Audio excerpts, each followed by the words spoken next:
CM Revanth రెడ్డిపై సామాజిక మాధ్యమాల్లో అనుచిత వ్యాఖ్యలు చేసిన వీడియోలను పోస్టు చేసిన ఇద్దరు మహిళా జర్నలిస్టులను హైదరాబాద్ సైబర్ క్రైమ్ పోలీసులు అరెస్ట్ చేశారు. Congress party social media state secretary Kailash ఇచ్చిన ఫిర్యాదు మేరకు కేసు నమోదు చేసిన పోలీసులు pulse YouTube channel CEO Revathi, ఆ సంస్థ ప్రతినిధిని బండి సంధ్య అలియాస్ తన్వి యాదవ్ ను అరెస్టు చేశారు.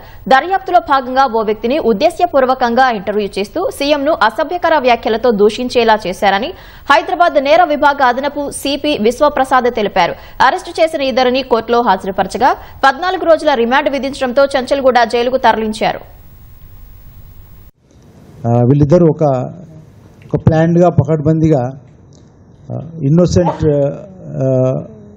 సివిలియన్స్ని, ఎస్పెషల్లీ ఏజ్డ్ పర్సన్స్ని, తర్వాత ఫార్మర్స్ని, ఇలాంటి వ్యక్తుల్ని వాళ్ళు టార్గెట్ చేసి వాళ్ళని ఇంటర్వ్యూ చేసి వాళ్ళని ప్రొవోక్ చేసి వీళ్ళు ఒక పొలిటికల్ పార్టీతో కన్స్పైర్ అయ్యి ఇలాంటి వ్యక్తుల్ని వాళ్ళకి ఫైనాన్షియల్ ఇన్సెంటివ్స్ ఇస్తూ వాళ్ళని ఇంటర్వ్యూస్ చేస్తూ వాళ్ళని ప్రొవోక్ చేస్తూ ఇలా abusive comments, derogatory comments, insulting నేచర్లో ఉన్నటువంటివి వాళ్ళతో చేయించి వాటిని ఈ pulse news TV YouTube channel ద్వారా ప్రసారం చేయడమే కాకుండా మిగతా సోషల్ మీడియా ప్లాట్ఫామ్స్ ఏవైతున్నాయో ఎక్స్ కానీ లేకుంటే ఇన్స్టాగ్రామ్ కానీ వాటిలో పోస్ట్ చేయడం అర్థమవుతుంది.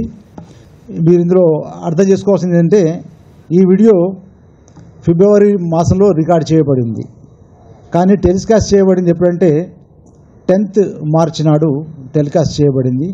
అలాగే నిప్పుకోడి అనే ఒక ఎక్స్ ప్రొఫైల్లో కూడా 10th మార్చ్ అంటే జస్ట్ 2 days బ్యాకే పోస్ట్ చేయడం జరిగింది.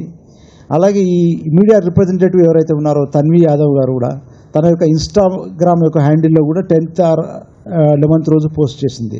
So it's a clear and orchestrated plan to insult, defame and make abusive and insulting comments against our honourable CM.